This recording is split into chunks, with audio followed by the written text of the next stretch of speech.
In Opononi, we stayed the night with Chrissy and David, who we found through the New Zealand woofing website. We didn't have any time to do any woofing on this trip, but I really wanted to meet them and check out their macadamia nuts. In the morning, Chrissy showed us the macadamia trees and introduced us to Chief and Maverick on the way. Maverick was quite interested in the camera and microphone. Chrissy said the nuts would be ready to pick in June. And the good thing about macadamias is that, like, if it really poured with rain in June, we'd just leave them, pick them in July or August or September. The other thing is that you don't have to worry about bruising or like with other fruit or things like that, because if you drop them on the floor, you can run over them with the tractor and still come and pick them up. They're really so hardy. Before the nuts are sent to the processor to have the shells removed, they're put through a machine to take the husks off and then left to dry for a few months. Put the nuts in there and they get rolled around and they get fired out the end here. We have it all set up so there's a tray here. And then the husks drop down to here. Then we take the good nuts from there and we lay them on big trays for a few months so they all completely dry. And that's dried inside the nut as well. Because if we don't dry them for a long time, they have to go into a big dryer, and that's the electricity for that dryer makes the whole nut more expensive. So the more we can get them dried in our own, we just actually lay them out in the garage. Chrissy was born in Auckland and grew up in Taupo, but has lived in the Hokianga for 28 years. She and David bought this property about 18 months ago. We really wanted to buy a place with some flat land because the last place we were on was really hilly. We wanted to have a place close to the main road so that it wasn't up a dirt road, and the macadamias were like a bonus. Then we realised, there's a lot of macadamia trees here, and we thought, well, that's nice to be growing something. So we thought it's a waste to have some food growing plants on your place and not utilise them. So we just got into it, and we're really happy that we have.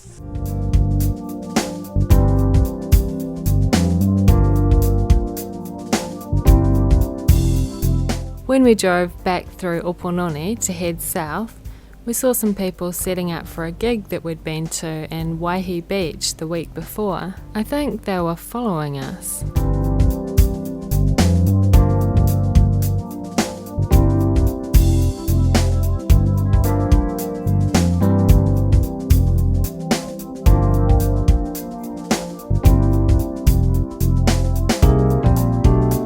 We stopped at the Arai Te Uru Recreation Reserve to have a look at the view. It was a kiwi zone, but we didn't see any kiwi. Kiwi are pretty shy and usually nocturnal. This is the Hokianga Harbour, Te Hokianga Nui a Kupe. It was so beautiful, I felt like I was inside a postcard.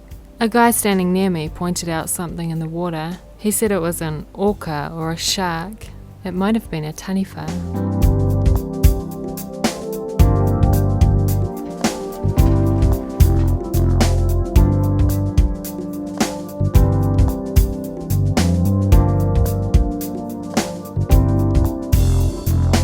The next stop was Labyrinth Woodworks and Maze.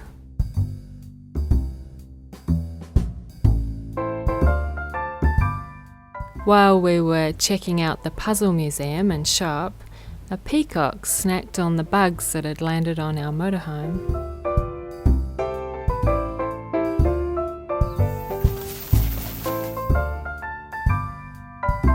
Louis, the puzzle man, taught me some magic.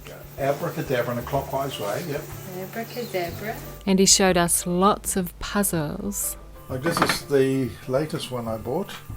It's 30 moves to get inside. It was designed by a guy called Akio Kamei. So I get my customers to say, well, put some of your money in there. And they're all a bit wary because they realise they're going to lose their money. So we put it in the box. Okay. It's in there, right? Mm-hmm. Are you sure? Yeah. Okay, you're right. I go to puzzle parties all over the world, and you make 100 puzzles and you give them away to other puzzle designers. And I got given this one in Prague by a guy who used to be a micro-engineer for NASA. Now, the object of these type of puzzles is to actually not pull it apart, but figure out how it was made. One I picked up in Japan recently is this one here. A tennis ball in the glass jar.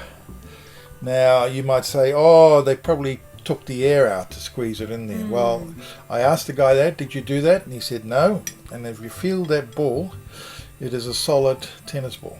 Now, how would you get that many threads through a needle?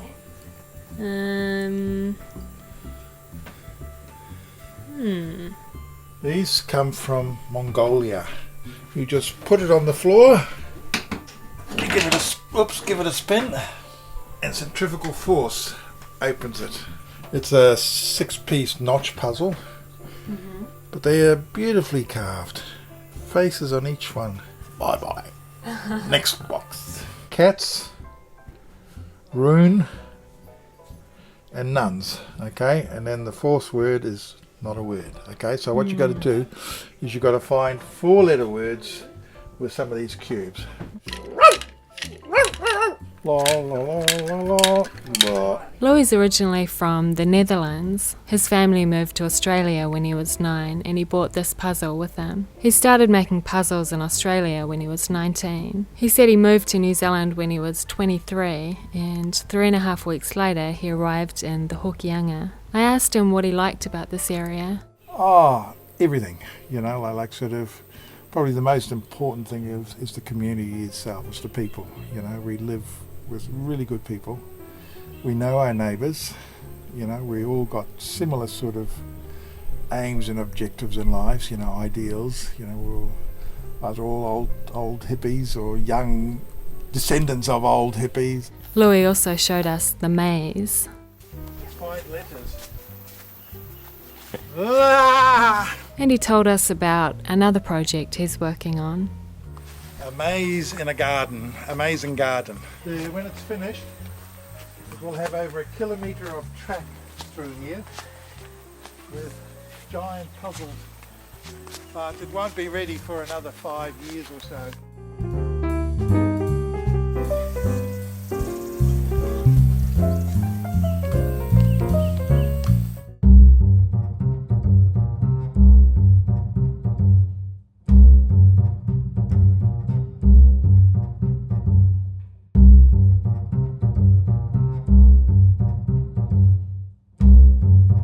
We drove down through the Waipoa forest, the home of Tāne Mahuta, the lord of the forest, and the biggest kauri tree in the world. The day before, I asked Bill Matthews to tell me about Tāne Mahuta. Bill's a guide for a local company that does tours in the Waipoa forest. Mai te timatatanga ko te pō. Mai te pō ka puta ko te ao marama. In the beginning there was total darkness. The void, absolute darkness. New Zealand was a land of birds. Absolute darkness. Our 2 parents of creation, Papa Tua Nuku, Mother Earth, and Rangi Nui Sky Father, they were cuddled together in an eternal embrace. And within that embrace, their children, the trees, they were sick and tired of living in that world of darkness. So they all tried to separate our 2 parents of creation. But they all failed except for one, Tāne Mahuta. With his 6 feet against his father, Rangi Nui, Sky Father. His big shoulders against his mother, Papa Tua Nuku, Mother Earth. Tāne pushed and pushed and pushed, and all the children, the trees, they begged Tāne to stop. But he ignored those cries and he continued to separate our 2 parents of creation, and holding them where they are today. And ultimately letting light in where light never entered before. Also creating that very important word, life.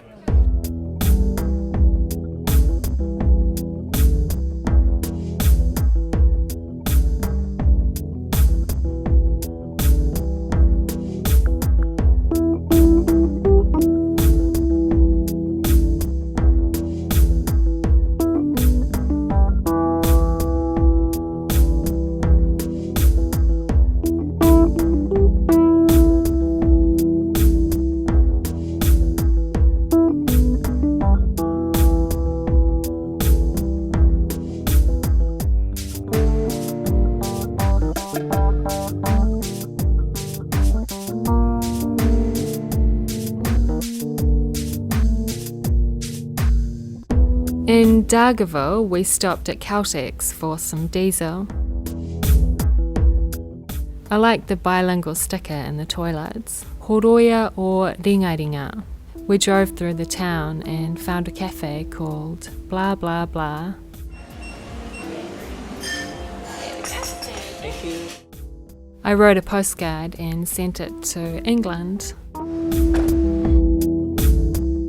Dargaville is famous for kumara, so we stopped to buy some, but unfortunately I discovered I didn't have any change.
That night we stayed at a beach on the west coast, about 40 kilometres from the centre of Auckland, called Muriwai.